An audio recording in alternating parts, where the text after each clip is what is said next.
think big or go home. Sometimes the biggest motivator that's gonna get you energized is not about today. It's not about tomorrow. It's about what's your 5-year goal? What's your 10-year goal? What are you looking forward to? You wanna think about in 10 years from now, the person that you're gonna be, the Yosef Farhi that you're gonna be in 10 years from now. When you look back at the Yosef Farhi of today, and you're gonna ask yourself, what was I even doing back then? You see, the greatest part of motivation starts from a dream.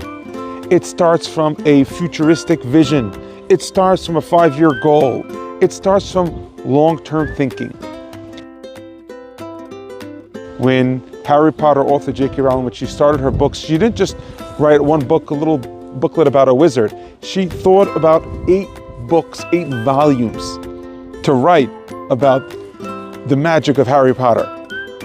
And when people do big things, they usually start off with big dreams, big goals. This is a very important time of year for me, as I remember that the beginning of thinkingaboutme.org, the articles that I've been writing for the last 15 years, it started from a Friday morning in a year that had 2 Adars. It was an extra month in the year, and I said, Rav Chaim Kanievsky, when there's 2 Adars, every time that there's 2 Adars, every 3 years, he writes a sefer specifically in the second Adar.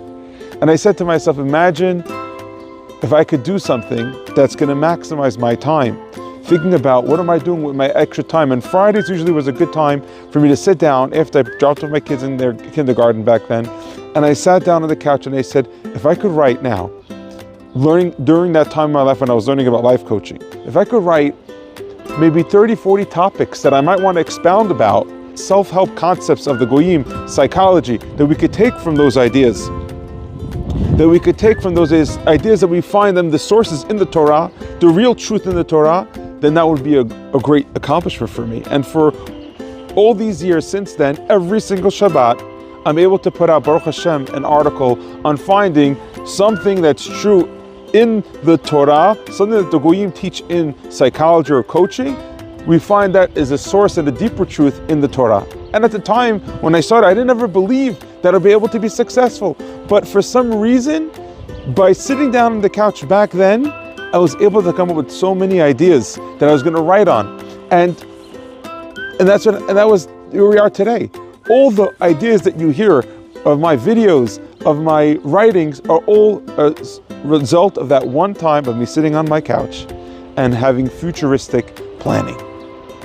We could get busy with all types of things on our to-do list, but sometimes the most important thing on our to-do list is those things that are futuristic thinking.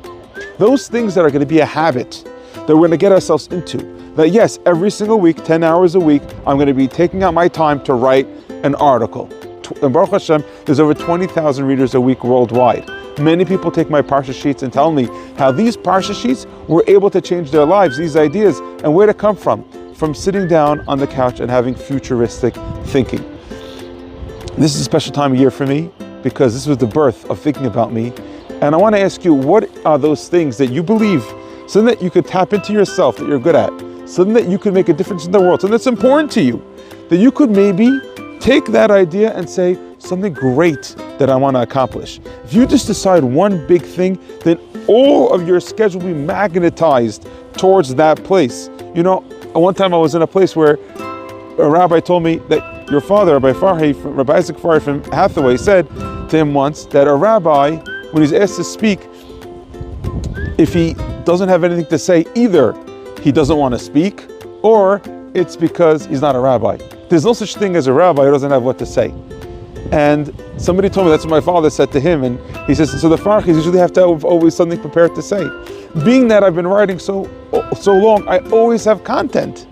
And I always have something to help people with from my articles that I've written. What is the long-term goal that's going to get you going?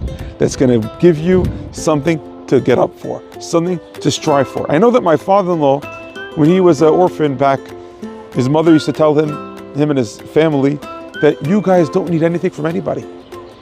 You'll be on your own, you'll be successful. And he used to go to sleep every night. He used to sleep in the same room with his sister. And they used to dream that one day we'll live very luxuriously, we'll build big businesses. And it's funny that my father-in-law, he did do that. and his sister, who ended up moving to Thailand, and she also built very beautiful things in Thailand. And that is all because they dreamed when they were young. What are your dreams? What do you look forward to? What are your visions? Don't undersell yourself ever.